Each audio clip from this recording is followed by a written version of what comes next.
السلام علیکم جی، امید کرتا ہوں کہ آپ سب خیریت سے ہوں گے۔ آج کچھ اہم خبروں کے اوپر بات کرتے ہیں اس ویلاگ کے اندر۔ سب سے پہلے یہ کہ صدر مملکت عارف علوی صاحب نے کہا کہ ڈنڈا ہر مسئلے کا حل نہیں، یوٹیوب اور انٹرنیٹ بند کرنے سے مسئلے حل نہیں ہوں گے۔ کل جو اتوار کے روز پی ٹی آئی نے جو ریلیاں نکالنی ہیں اس سے ریلیٹڈ انہوں نے یہ ایک اہم بیان دیا، اور دوسری طرف انہوں نے جو آج نون لیگ نے اپنا منشور پیش کیا اس کے اندر جو اہم بات یہ تھی کہ انہوں نے کہا نیب کا خاتمہ، عدالتی اصلاحات اور پارلیمنٹ کی بالادستی،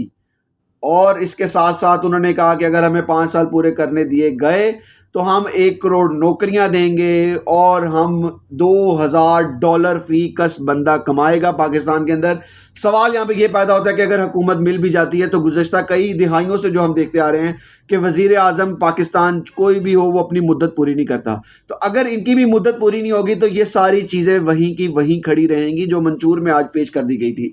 تیسری طرف آج جو مالی فراڈ کے اوپر کیس سنا گیا فواد چودھری سے ریلیٹڈ، اور ان پر فردِ جرم کے لیے 10 فروری کی تاریخ مقرر کر دی گئی ہے۔ عدالت نے مالی فراڈ کیس میں فواد چودھری پر فردِ جرم عائد کرنے کی تاریخ مقرر کر دی ہے۔ اور تیسری طرف سائفر کیس سے ریلیٹڈ عمران خان اور شاہ محمود قریشی کے اوپر جو بات کی گئی ہے اس سے بھی بات کرتے ہیں کہ آفیشل سیکرٹ ایکٹ کے تحت قائم خصوصی عدالت نے سائفر کیس میں بانی P T I Imran Khan اور سابق وزیر خارجہ شاہ محمود قریشی کے وکلاء کے نہ آنے پر اسٹیٹ ڈیفنس کونسل کو بطور وکلاء صفائی مقرر کر دیا۔ اس کے اوپر جو آج شاہ محمود قریشی انتہائی غصے میں تھے، انہوں نے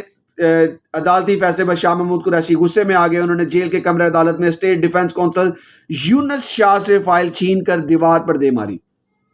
تو حالیہ دنوں میں کل جو ایک خبر جو تھی وہ جنگ اخبار کے اندر یہ نکلی تھی، جس کے اوپر لکھا گیا تھا کہ جو سرکاری وکیل ہے وہ یہ کہتا ہے کہ ہماری کوشش یہ ہے کہ عمران خان اور شاہ محمود قریشی پر سائفر کیس سے ریلیٹڈ جو اہم 3 گواہان ہیں ان کو جب پیش کیا جائے گا تو اس کے بعد ہماری کوشش ہے کہ ان کو 14 سال یا سزائے موت کی سزا سنائی دی جائے۔ اور جو آج منشور سے ریلیٹڈ جو نون لیگ نے بڑی باتیں کی ہیں، اور بڑا ہی ان قریب دنوں کے اندر جب 12 دن رہ گئے الیکشن آنے کے اندر انہوں نے اپنا منشور عوام کے سامنے رکھ دیا۔ اب سوال یہاں پہ یہ پیدا ہوتا ہے کہ جس طرح آج جو ان کی باڈی لینگویج تھی، بانی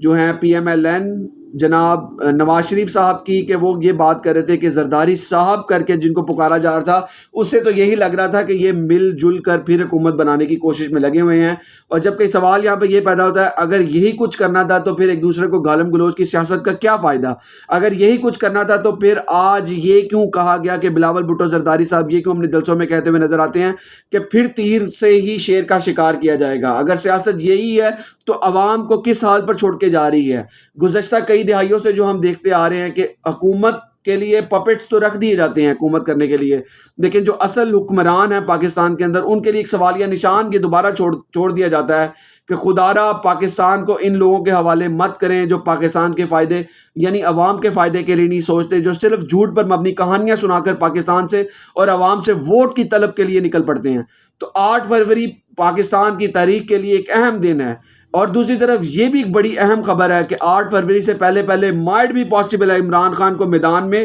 چھوڑ دیا جائے اور وہ ایک ایسا شکار کریں گے پاکستان پی ٹی آئی کے بانی عمران خان کی کوشش یہ ہوگی کہ ہم زیادہ سیٹوں سے حکومت بنا سکیں پاکستان کے اندر دوبارہ سے وہ، لیکن جو صورتحال نظر آ رہی ہے جس طرح آزاد امیدوار ادھر ادھر بھٹکتے ہوئے نظر آ رہے ہیں، تو 2 کوششیں یہ ہیں کہ پنجاب کے اندر سب سے پہلی کوشش ہوگی کہ بلاول بھٹو وہ آزاد امیدواروں کو خریدیں، اور دوسری طرف پشاور کے اندر کے پی کے گورنمنٹ کے اندر پرویز خٹک صاحب کی کوشش ہوگی کہ وہ وہاں پر ان دونوں کی نظر ان دونوں کے اوپر ہے کہ جیسے ہی آزاد امیدوار گراؤنڈ میں نکلیں تو ہم ان کو پکڑ لیں۔ یہ تھی آج کی ساری صورتحال جو آپ کو بتانا بہت ضروری تھی۔ اسی کے ساتھ اپنے میزبان پیر عمیر کو اجازت دیں۔ خدا حافظ۔